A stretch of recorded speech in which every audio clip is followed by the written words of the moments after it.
আসসালামু আলাইকুম গাইস, আশা করি আপনারা প্রত্যেকে ভালো আছেন। আজকে ১৯৮৬ সালের একটা বিখ্যাত মামলা নিয়ে আলোচনা করব। আদালতের নাম হচ্ছে দিল্লি মেট্রোপলিটন ম্যাজিস্ট্রেট কোর্ট। বিচারকের নামটা ছিল জেড.এস. লোহাত। অভিযুক্ত ব্যক্তি ছিল ২ জন। অভিযোগের বিষয়টা খুবই গুরুত্বপূর্ণ এখানে ভালোভাবে একটু নজর দিন। কোরআনের কিছু আয়াত পোস্টারে প্রকাশ করে ধর্মীয় অনুভূতিতে আঘাত এবং সম্প্রীতি নষ্ট করার অভিযোগ। এখানে দুটো ধারা অ্যাকচুয়ালি লাগু করা হয়েছিল। একটা হচ্ছে আইপিসি সেকশন ১৫৩ ধর্মীয় বিদ্বেষ এবং সম্প্রীতি নষ্টর, আর ২ নম্বর হচ্ছে আইপিসি সেকশন ২৯৫ ধর্মীয় অনুভূতিতে ইচ্ছাকৃত আঘাত। অভিযোগকারীদের দাবি ছিল কোরআনের আয়াতগুলো সহিংসতা উস্কে দেয় এবং সাম্প্রদায়িক অশান্তির কারণ। আদালত রিসার্চ করে পর্যবেক্ষণ করে যেটা পেয়েছে সেটা একটু ভালো করে দেখুন। সেটা হচ্ছে আয়াতগুলো প্রসঙ্গের বাইরে সম্পূর্ণরূপে কোরআনের বক্তব্যকে বিকৃতভাবে উপস্থাপন করা হয়েছে। এটা হচ্ছে আদালতের পর্যবেক্ষণ। কোরআন সম্পর্কে আদালতের মন্তব্য কি দেখুন। কোরআনের আয়াতগুলো স্বয়ংক্রিয়ভাবে ঘৃণা বা সহিংসতা প্রচার করে এমন কোনো প্রমাণই নেই। ইচ্ছাকৃতভাবে ধর্মীয় ঘৃণা ছড়ানোর উদ্দেশ্য প্রমাণিত কিছুই হয়নি। রায় যেটা দেয় অ্যাকচুয়ালি আদালত জাজমেন্ট যেটা দিয়েছে সেটা হচ্ছে অভিযুক্তদের সম্পূর্ণরূপে খালাস করে দেওয়া হয়েছে। রায়ের মূল ভিত্তি কি ছিল দেখুন। শুধু ধর্মীয় গ্রন্থের আয়াত উদ্ধৃত করলেই তা অপরাধ হয় না, যতক্ষণ না উস্কানি ও কুউদ্দেশ্য প্রমাণিত হয়। আইনগত গুরুত্ব কি ভালো করে দেখুন। এখানে ফ্রিডম অফ এক্সপ্রেশন বনাম রিলিজিয়াস সেন্টিমেন্টস এর ভারসাম্য আদালত বজায় রেখেছে। মামলার যে শিক্ষাটা সেটা আমরা পাই সেটা হচ্ছে ধর্মীয় গ্রন্থকে ভুল ব্যাখ্যা করে আইন প্রয়োগ করা যায় না, উদ্দেশ্য ও প্রভাবই মুখ্য। তাহলে এখান থেকে স্পষ্ট ভাষায় প্রমাণিত যেটা হলো সেটা হচ্ছে কোরআনের যে আয়াতগুলোকে সামনে রেখে কোরআনকে কাঠগড়ায় দাঁড় করানো হয়েছিল সবকটা খারিজ করে দেয় আদালত। এর উপর বেস করে কোরআন অ্যাকচুয়ালি হিউম্যানিটির আলোকে কতটা উপরে রয়েছে সমস্ত কিছু আমি রেফারেন্স দিয়ে আপনাদেরকে দেখাবো। বর্তমান যে ইন্টারন্যাশনাল হিউম্যান রাইটস এর যে পজিশন রয়েছে সেটার সঙ্গে তুলনা করে দেখাবো। তাহলে বুঝতে পারবেন যে কোরআন বর্তমান সময়ের সাপেক্ষে মানবাধিকার সম্পর্কে যে কথাগুলো আজ থেকে ১৪৫০ বছর আগে বলে গেছে সেটা বর্তমান সময়ের সঙ্গে কতটা সঙ্গতিপূর্ণ। কোরআনের সব মিলে ১১৪খানা সূরা রয়েছে, সূরা বা বলা যেতে পারে শ্লোক, এবং কম বেশি মোরাললেস ৬৬৩২টা আয়াত রয়েছে। তা আয়াতগুলোকে আমরা বলতে পারি শ্লোকের মধ্যে এক একটা বাক্য। তো কোরআনে ৫ নম্বর সূরার ৩২ নম্বর আয়াতে স্পষ্ট ভাষায় বলা হচ্ছে, নিরপরাধ একজন মানুষকে হত্যা করা মানে সমগ্র মানবতাকে হত্যা করা। রাইট টু লাইফের কথা বলা হচ্ছে। এবার ইন্টারন্যাশনাল হিউম্যান রাইটস এর যে পজিশন রয়েছে সেটার সাপেক্ষে এটা কতটা সঙ্গতিপূর্ণ একটু দেখুন। Everyone has the right to life, liberty and security of person. তাহলে মিস ইনফরমেশন আমাদেরকে দেওয়া হয় ইসলাম সহিংসতা শেখায়, সম্পূর্ণরূপে ভুল। কেননা কোরআন থেকেই আমি কি দিচ্ছি আপনাকে রেফারেন্স দিচ্ছি। ফ্রিডম অফ রিলিজিয়ন সম্পর্কে কি বলছে কোরআন। কোরআনের ২ নম্বর সূরা ২৫৬ নম্বর আয়াতে স্পষ্ট ভাষায় বলা হচ্ছে ধর্ম গ্রহণে কোনো জোর জবরদস্তি নেই। তো এখানে ইউডিএইচআর আর্টিকেল ১৮তে বলা হচ্ছে freedom of thought, conscience and religion. আমাদের এখানে যেটা রং ক্লেম করে সাধারণত ইসলাম জোর করে ধর্ম চাপায়। কোথায় চাপায়? কেননা কোরআনের মধ্যেই বলা হচ্ছে ধর্ম গ্রহণে কোনো জোর জবরদস্তি নেই। তাহলে প্রত্যেকটা কথা খারিজ হয়ে যাচ্ছে কোরআনের আয়াত থেকেই। রাইটস টু জাস্টিস সম্পর্কে কোরআন কি বলছে?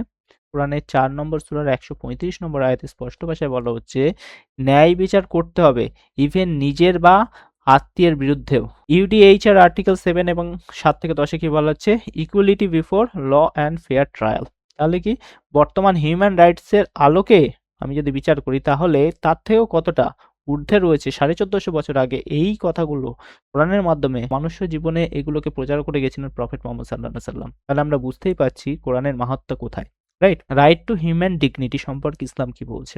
আল্লাহ সমস্ত মানব জাতিকে সম্মানিত করেছেন, মুসলিম অমুসলিম নির্বিশেষে সমগ্র মানব জাতিকে। এখানে ইউডিএইচআর আর্টিকেল 1 কি বলছে all human beings are born free and equal in dignity. তাহলে এখানে যে জিনিসটা সাধারণত ক্লেম করে, ঠিক আছে, এবং কোরআনকে অ্যাকচুয়ালি কাঠগড়ায় দাঁড় করানোর চেষ্টা করে সেটা হচ্ছে ইসলাম শুধু মুসলিমকে সম্মান দেয়।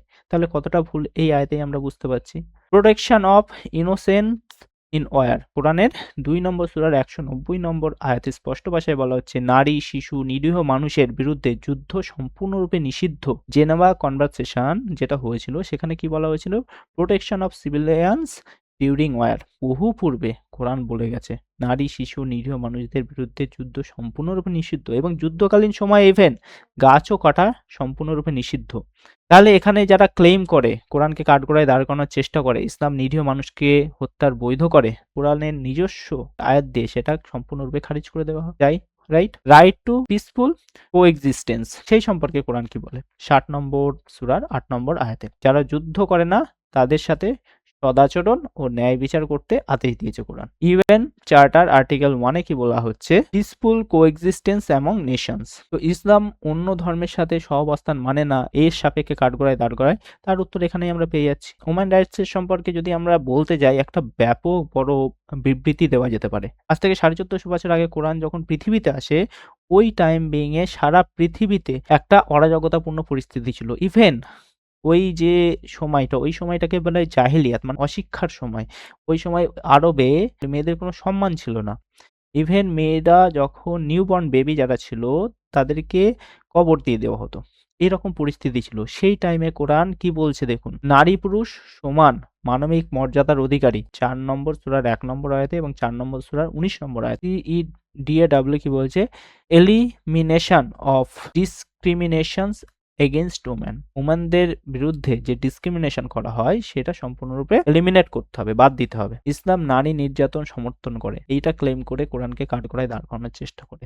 তাহলে কোরআন ইটসেলফ, কোরআনের এই দুটো আয়াত স্পষ্ট ভাষায় সেটাকে খারিজ করে দিচ্ছে, রাইট? ইকোনমিক জাস্টিস সম্পর্কে কোরআন বলছে 83 নম্বর সূরার 1 থেকে 3 নম্বর আয়াতে স্পষ্ট ভাষায় বলছে, প্রতারণা, ওজনে কম দেওয়া, শোষণ সবই হারাম। ইকোনমি নিয়ে কোরআন থেকে প্রচুর বিবৃতি দেওয়া যায়। সেই সাপেক্ষে যদি আমি একটু বেসিক কথা বলি, মানুষের মধ্যে ন্যায়, মানুষের মধ্যে সমতা নিয়ে আসার জন্য জাকাত সিস্টেম, সেটাও কোরআনের মধ্যে স্পষ্ট ভাষায় বলা হয়েছে, ঠিক আছে? এই সাপেক্ষে ইউডিএইচআর আর্টিকেল 23 থেকে 25 এ বলা হচ্ছে fair wages and standard of living. তারপরে হচ্ছে freedom of thoughts and accountability, ঠিক আছে? কোরআনের 18 নম্বর সূরা 29 নম্বর আয়াতে স্পষ্ট ভাষায় বলা হয়েছে, সত্য গ্রহণ বা প্রত্যাখ্যানের স্বাধীনতা আছে, চূড়ান্ত জবাবদিহি আল্লাহের কাছে। ইউডিএইচআর এর আর্টিকেল 19 বলছে ফ্রিডম অফ ওপিনিয়ন্স অ্যান্ড এক্সপ্রেশনের কথা।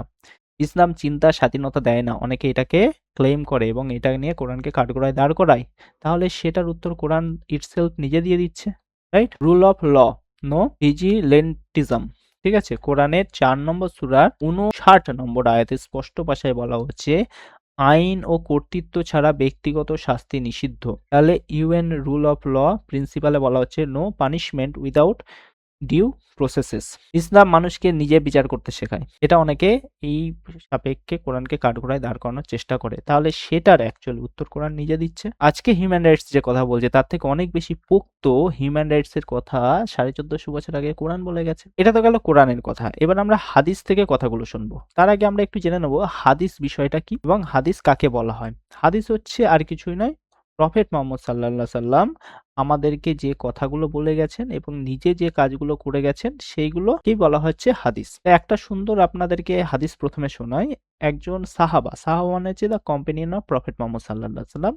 তিনি এসে প্রফেট মুহাম্মদ সাল্লাল্লাহু আলাইহি সাল্লামের স্ত্রী আয়েশা রাদিয়াল্লাহু আনহাকে জিজ্ঞাসা করছে, আপনি কি প্রফেট মুহাম্মদ সম্পর্কে একটু আমাকে বলতে পারবেন? তখন আয়েশা রাদিয়াল্লাহু আনহা ওই সাহাবাকে বলছে, ডোন্ট ইউ রিড কোরআন? তুমি কি কোরআন পড়ো না? বলছে কেন? বলছে হোয়াট এভার ইনসাইড ইন কোরআন, যা কিছু কোরআনের মধ্যে আছে সমস্ত কিছু প্রফেট মুহাম্মদ সাল্লাল্লাহু আলাইহি সাল্লাম তার নিজস্ব জীবন দশায় অ্যাপ্লাই করেছেন। তাহলে কি কোরআনের ব্যাখ্যা যদি আমাদেরকে বুঝতে হয়, we have to go through the biography of prophet Muhammad সাল্লাল্লাহু আলাইহি সাল্লাম। এটাই শুধু নয়, তৎকালীন সময়ের কনটেক্সট আমাদেরকে বুঝতে হবে। কোরআনের আয়াতগুলো জাস্ট একদিনে নাজিল হয়নি বা একদিনে আসেনি, 23 বছর ধরে নাজিল হয়েছে। প্রফেট মুহাম্মদ সাল্লাল্লাহু আলাইহি সাল্লামের জীবন দশায় যে সমস্ত প্রবলেমের তিনি শিকার হয়েছেন সেইগুলোর সলিউশন আল্লাহ সুবহানাহু ওয়া তাআলা কোরআনের আয়াতের মাধ্যমে তাকে দিগদর্শন দিয়েছেন। তো কিছু আয়াত তৎকালীন সময়ের পরিস্থিতিকে কেন্দ্র করে, তার উপর বেস করে 1986 এ যে জাজমেন্ট হয়েছিল সেখানে বলা হয়েছিল যে কোনো স্ক্রিপচার সম্পর্কে বুঝতে গেলে তৎকালীন কনটেক্সটটাকে মাথায় রেখে দিতে হবে। We are the rational thinker, আমরা যুক্তিবাদী চিন্তাধারার মানুষ। আমাদের আল্লাহ সুবহানাহু ওয়া তাআলা কি দিয়েছেন? ব্রেন দিয়েছেন, আমাদেরকে যুক্তি দিয়েছেন, ক্রিয়েটিভিটি দিয়েছেন। যে কোনো ধর্মগ্রন্থ সম্পর্কে উক্তি করতে গেলে সেই ধর্মগ্রন্থের কনটেক্সটটা বুঝতে হবে, তৎকালীন সময়টা বুঝতে হবে, তৎকালীন পরিস্থিতিটা বুঝতে হবে। আমরা বাংলা সাহিত্য পড়ি, ইংরেজি সাহিত্য পড়ি বা যে কোনো কিছু আমরা যখন পড়ি তৎকালীন কনটেক্সটের উপর বেস করে লেখা হয় বিষয়টা, রাইট? তো তার মধ্যে থেকে আমাদের মধ্যে শিক্ষা থাকে। এই জন্য কোরআনকে যখন আমরা বিচার বিশ্লেষণ করব তৎকালীন আরব সমাজটাকে আমাদের মাথায় রেখে দিতে হবে, তৎকালীন সময়ের পরিস্থিতিকে আমাকে মাথায় রেখে দিতে হবে। কোরআন যখন প্রথম নাজিল হয়, কোরআনের প্রথম যে আয়াতটা ছিল সেটা হচ্ছে যে ইকরা। ইকরা মানে পড়ো। আল্লাহ সুবহানাহু ওয়া তাআলা কেন প্রথম পড়ার কথা বলল? কোরআনকে বুঝতে গেলে প্রথমে আমাদেরকে পড়তে হবে। কি পড়তে হবে? প্রফেট মোহাম্মদ সাল্লাল্লাহু আলাইহি সাল্লামের বায়োগ্রাফি পড়তে, যাবতীয় যত নবী এসছে 25টা যে নবীর নাম রয়েছে সেই নবীদের বায়োগ্রাফি পড়তে হবে, হাদিসগুলো পড়তে হবে, কোরআনের তরজমা পড়তে হবে, কোরআনের ব্যাখ্যা পড়তে হবে। এর উপর বেস করেই আলেমিয়াত কোর্স করানো হয় সাধারণত।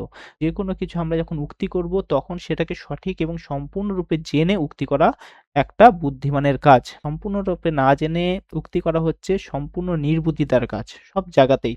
তো সেই পার্সপেক্টিভ থেকে একটা কথা বারবার করে বলার, আমরা যখনই কোনো বিষয় নিয়ে বিচার বিশ্লেষণ করতে যাব তখন সবটুকু জেনে বিচার বিশ্লেষণ করব।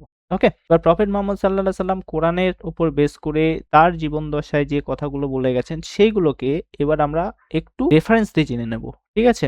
প্রথমে হচ্ছে মার্সি টু অল হিউম্যানিটি।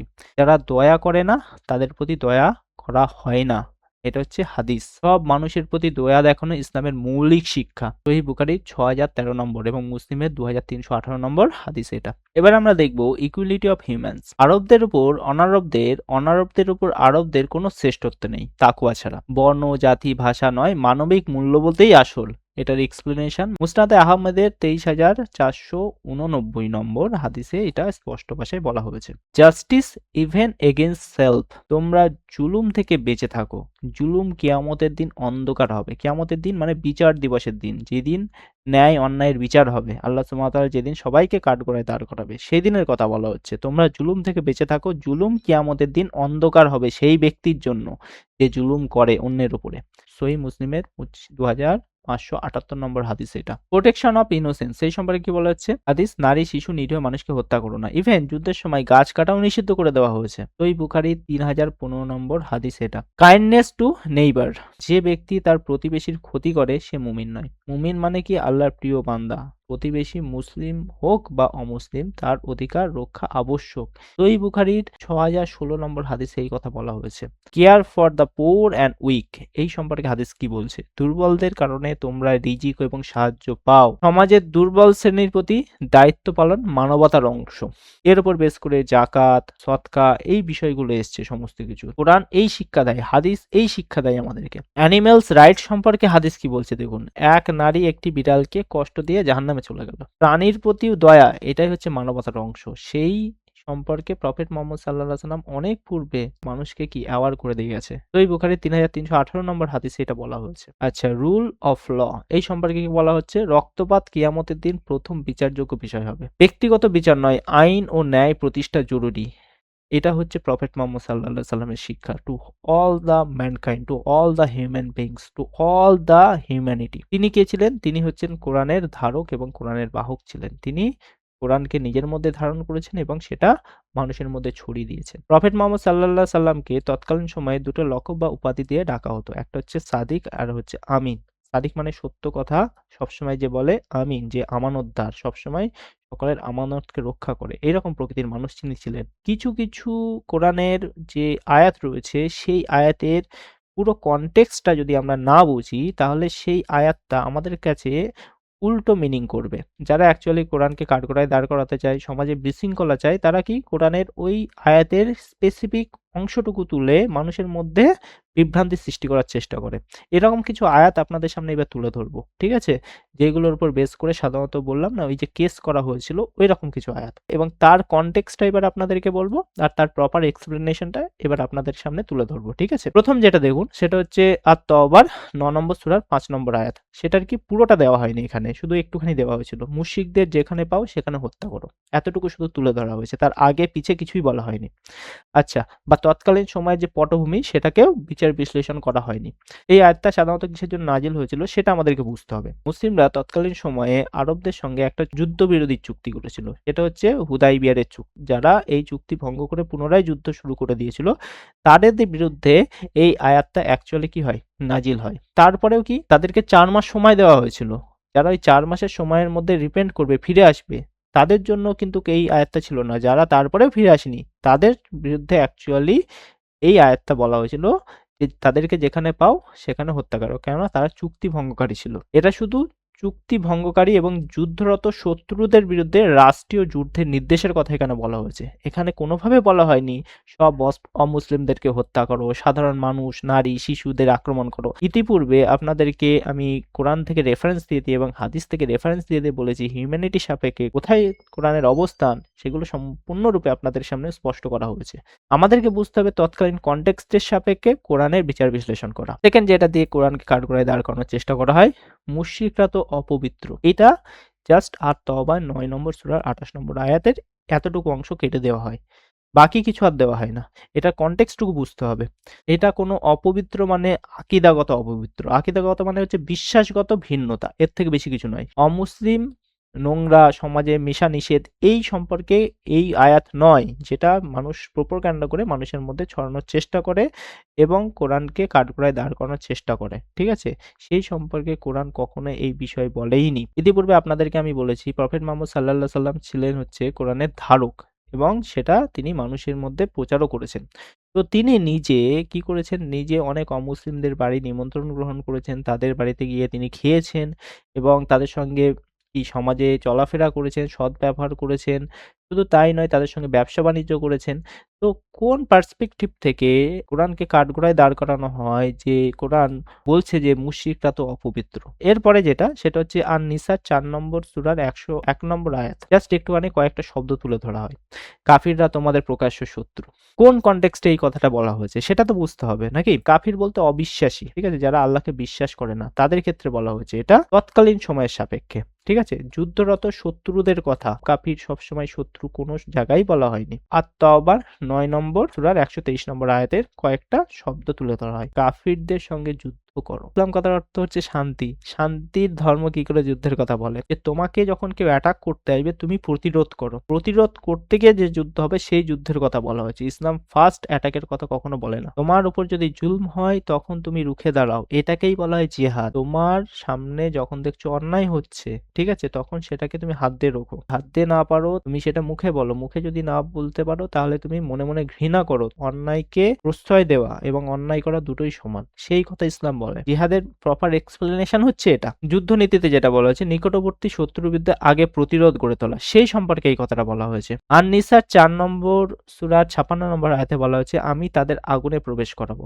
আমরা যে কোনো ধর্মীয় স্ক্রিপচার পড়ি না কেন সেখানে আমরা দুটো পার্ট দেখতে পাই, যে জান্নাত জাহান্নামের কথা বলা হয়েছে, স্বর্গ নরকের কথা বলা হয়েছে, হেল হেভেনের কথা বলা হয়েছে। তো সেই সাপেক্ষে বলা হয়েছে যারা অ্যাকচুয়ালি পাপের মধ্যে থাকবে জাহান্নামে যাবে, যারা পুণ্য করবে তারা জান্নাতে যাবে বা স্বর্গে যাবে।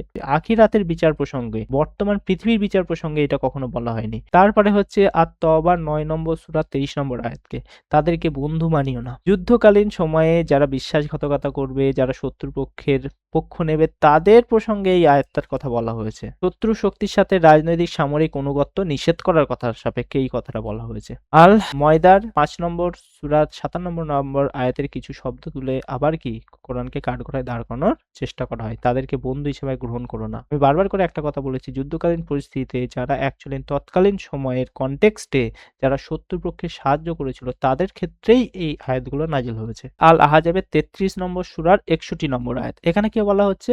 যেখানে তাদের পাওয়া যাবে হত্যা করা হবে। মদিনার রাষ্ট্রদ্রোহী মুনাফিক চক্র যারা ছিল, যারা অ্যাকচুয়ালি রাষ্ট্রদ্রোহ করেছিল, তাদের বিরুদ্ধে আয়াতের কথা বলা হয়েছে। কোরআন 23 বছর ধরে নাজিল হয়েছে। আমি বারবার করে একটা কথা পূর্বে স্মরণ করিয়েছি, তৎকালীন সময়ের কনটেক্সটে যে প্রবলেমগুলো রয়েছিল সেগুলো সলিউশন আল্লাহ সুবহানাহু ওয়া তাআলা কোরআনের আয়াতের মাধ্যমে প্রফেট মুহাম্মদ সাল্লাল্লাহু আলাইহি সাল্লামকে দিতেন। সেই সাপেক্ষে বুঝতে হবে আজকের কনটেক্সটেও যদি আমি দেখি যে প্রত্যেকটা রাষ্ট্র তাদের প্রতিরক্ষা বাহিনী গড়ে তোলে, শান্তি শৃঙ্খলা বাহিনী গড়ে তোলে। এরপরে যেটা সেটা হচ্ছে আল আনবিয়ার 21 নম্বর সূরার 98 নম্বর আয়াত। এখানে বলছে তোমরা জাহান্নামের ইন্ধন। এটা পরকালের কথা বলা হয়েছে, দুনিয়ার কোনো কথা বলা হয়নি। এবার আমরা জানবো যে সাইকোলজির উপর বেস করে ওই যে কিছু ওয়ার্ড বা কিছু শব্দের উপর বেস করে মানুষের মধ্যে যে বিভেদ সৃষ্টি করে সেইগুলো অ্যাকচুয়ালি কেন করা হয়ে থাকে, সাইকোলজিক্যাল পার্সপেক্টিভ থেকে এটার বিচার বিশ্লেষণ করব। তো প্রথম যেটা সেটা হচ্ছে ফেয়ার ন্যারেটিভ, ভয় সৃষ্টি। ভয় দেখে মানুষের যুক্তি দুর্বল করা হয়। এখানে সে যাচাই ছাড়াই বিশ্বাস করে যে কোনো বিষয়কে। বিখ্যাত যে মনীষী রয়েছে এইচ.এল. মেনচেন রয়েছে, রাজনীতির লক্ষ্য মানুষকে সবসময় আতঙ্কিত রাখা। তারপর হচ্ছে সিলেক্টিভ ট্রুথ মানে আংশিক সত্য, ঠিক আছে, সত্যের কিছু অংশ দেখিয়ে পুরো বাস্তবতা আড়াল করা। এই সম্পর্কে হাক্সলে কি বলছে? উপেক্ষা করলেও সত্য কখনো নষ্ট হয় না। রিপিটেশন এফেক্ট সম্পর্কে কি বলছে? মিথ্যা বারবার বললে সত্য মনে হয়।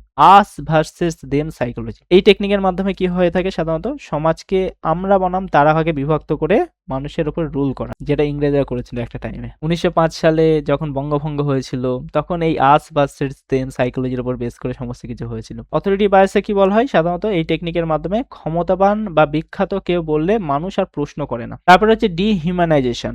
মানুষকে অমানুষ হিসাবে তুলে ধরা হয় এই টেকনিকের মাধ্যমে। ঠিক আছে? মানুষ চিন্তা বন্ধ করলে অন্যায় স্বাভাবিক হয়। আচ্ছা, তারপরে হচ্ছে মোরাল জাস্টিফিকেশন। অন্যায়কে ধর্ম বা দেশপ্রেমের নামে বৈধ করা। এই টেকনিকের মাধ্যমে এটা করা হয়। Information control. চিন্তা শক্তি, বোধ শক্তি সমস্ত কিছু তৈরি হয় কিন্তু ইনফরমেশনের উপর বেস করে। ইনফরমেশন যদি প্রপার ইনপুট হয় তাহলে সেই রকম আমাদের চিন্তা চেতনা হবে।